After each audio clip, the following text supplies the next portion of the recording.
तो दोस्तों हम पढ़ रहे हैं जो भारत के गवर्नर जनरल और भारत के वायसराय है उनके बारे में।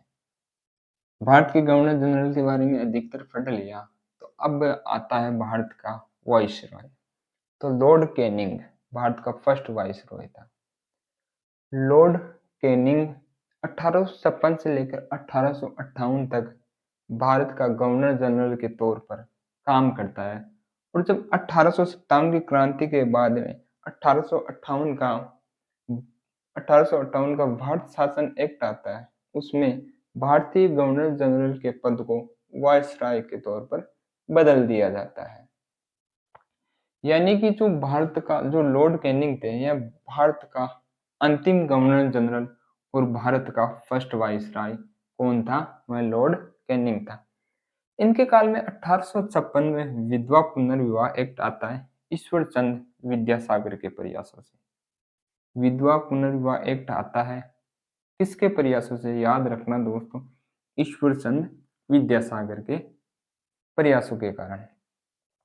तो लॉर्ड डलहौजी ने व्यक्तिगत सिद्धांत डॉक्ट्राइन ऑफ लैप्स की जो नीति अपनाई, उसको लॉर्ड कैनिंग ने समाप्त कर देता है। लॉर्ड कैनिंग के काल में 1857 की क्रांति होती है। भारत के इतिहास की सबसे इम्पोर्टेंट घटना 1857 की क्रांति लॉर्ड कैनिंग के काल में होती है। रेलवे क्वेश्चन पूछ लेता है कि 1857 की क्रांति के वक्त भारत का गवर्नर जनरल कौन था? तो वह लॉर्ड कैनिंग था। उस वक्त ब्रिटेन की महारानी विक्टोरिया थी और जो भारत का सम्राट था वह बहादुर शाह जफर था। 1857 की क्रांति क्यों हुई? इसके पीछे क्या कारण थे? तो आइए कारणों को समझते हैं। 1856 में एक पिस्टल लॉन्च होती है इनफील्ड नाम से, जिसमें जो कारतूस होता है उसको लोड करने के पहले जो कारतूस में डाला जाता है, उसमें ऊपर वाली लेयर थी वह सुअर की चर्बी थी। जो ऊपर वाली लेयर को मुंह से हटाना पड़ता था। इस कारण सुअर की चर्बी के कारण सुअर की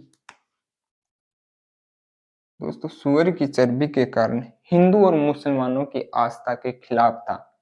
इस कारण भी ये विद्रोह होता है। 10 मई 1857 को यह क्रांति स्टार्ट होती है। दिल्ली में बहादुर शाह जफर के संचालन में होती है। झांसी में लक्ष्मीबाई ने किया। कानपुर में नाना साहब विद्रोह कर देते हैं। इसके अगले वाला जो वाइसरॉय आता है लॉर्ड मेयो। लॉर्ड मेयो के काल में 1872 के अंदर अजमेर में मेयो कॉलेज की स्थापना की जाती है। इसने कृषि विभाग की भी स्थापना की। तो भारत की जो फर्स्ट जनगणना होती है वह किन के काल में होती है? लॉर्ड मेयो के काल में। दोस्तों ये बहुत ही इंपॉर्टेंट क्वेश्चन है रेलवे की नजर में, न जाने कई पारियों में यह क्वेश्चन पूछा गया है। लॉर्ड मेयो के काल में 1872 में भारत की फर्स्ट जनगणना होती है। भारत की फर्स्ट जनगणना कब होती है? 1872 में, लॉर्ड मेयो के काल में। उसके बाद में जो भारत के वायसराय हुए लॉर्ड लिटन, इनके काल में यह प्रेस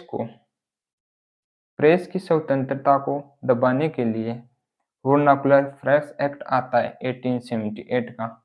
यह जो पत्र थे, पेपरों पर बैन लगा देता है।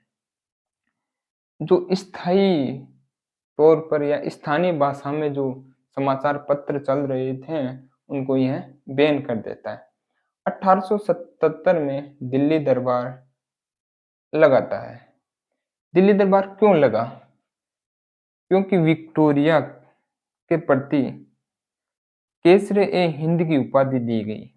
1857 में दिल्ली दरबार में विक्टोरिया को सहानुभूति देने के लिए केसर-ए-हिंद की उपाधि दी गई या उसके प्रति सम्मान देने के लिए केसर-ए-हिंद की उपाधि दी गई। अब इसके बाद में आता है लॉर्ड रिपन। 1880 से लेकर 1884 पर इनका कार्यकाल होता है। लॉर्ड रिपन स्थायी स्वशासन का जनक। दोस्तों ये रहा इंपॉर्टेंट, स्थायी स्वशासन का जनक कौन था? लॉर्ड रिपन था। ये याद रखना क्योंकि ये क्वेश्चन भी बार बार रेलवे पूछ रहा है कि स्थानीय स्वशासन का जनक लॉर्ड रिपन था। 1881 1881 के अंदर वैज्ञानिक आधार पर जनगणना होती है। पहली जनगणना भारत की 1872 के अंदर लॉर्ड मेयो के काल में, जो वैज्ञानिक आधार पर जनगणना हुई वह लॉर्ड रिपन के काल में 1851 में होती है। इसके बाद में भारत में प्रत्येक 10 वर्ष के बाद में जनगणना होने लगी। अब आता है 1882 के, इन्हीं के काल में हंटर आयोग आता है। शिक्षा के क्षेत्र को और डेवलप करने के लिए ईस्ट इंडिया कंपनी के द्वारा या ब्रिटेन सरकार द्वारा हंटर आयोग आता है। फ्लोरेंस नाइटिंगेल ने रिपन को भारत का उद्धारक कहा, कि भारत को साने वाला। इनके बाद में आता है जो अगला वाइसरॉय आता है, लॉर्ड डफरिन। कहते हैं कि इन्हीं के काल में 1885 में आईएनसी, इंडियन नेशनल कांग्रेस की स्थापना होती है। किसके काल में होती है? Lord Dufferin. INC Lord Dufferin के दिमाग की उपज थी। इनकी अध्यक्षता ए ओम ह्यूम ने की। 1885 में इंडियन नेशनल कांग्रेस का स्थापना होती है। इसके बाद में जो वाइसरॉय आए वह लॉर्ड कर्जन, 1899 से 1905 तक। 1904 में भारतीय पुरातत्व विभाग की स्थापना होती है। दोस्तों ये भी रेलवे बहुत बार क्वेश्चन पूछ सके, भारतीय पुरातत्व विभाग की स्थापना कब होती है, इनके पहले अध्यक्ष या महानिर्देशक कौन थे? तो इसके पहले महानिर्देशक थे जॉन मार्शल। इनके काल में अकाल आयोग, सिंचाई आयोग, रेलवे आयोग, पुलिस आयोग की स्थापना की गई। और जो रेलवे का सबसे ज्यादा काम हुआ वह लॉर्ड रिपन के काल में हुआ। इन्हीं के काल में 1905 में बंगाल का विभाजन किया गया।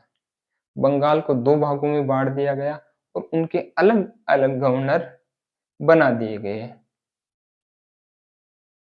अब बाल गंगाधर तिलक ने कहा, लॉर्ड कर्जन के बारे में बाल गंगाधर तिलक ने कहा कि ये हमारे देश का दुर्भाग्य था कि अकाल, प्लेग और कर्जन तीनों भारत आए।